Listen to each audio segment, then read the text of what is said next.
All time high से 40% गिरे ये दो PSU स्टॉक्स। अब मॉर्गन स्टैनली ने दी बाय रेटिंग, जानिए टारगेट प्राइस।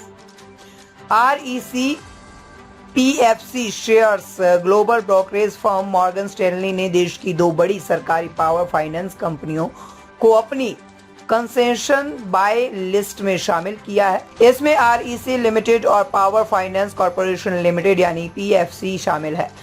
ब्रोकरेज हाउस ने इन दोनों कंपनियों के शेयरों को ओवररेट की रेटिंग दी है।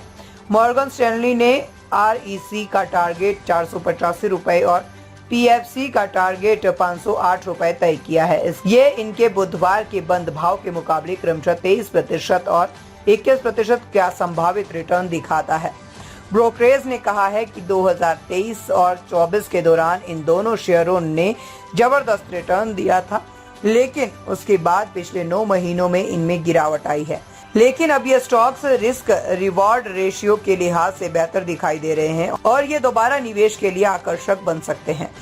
इस साल अब तक जहां कई NBFC स्टॉक्स में तेजी देखी गई, तो वहीं REC और PFC के शेयर पिछले 12 महीनों में 24.35% तक गिरे हैं, जबकि इस दौरान सेंसेक्स 4.7% ऊपर गया।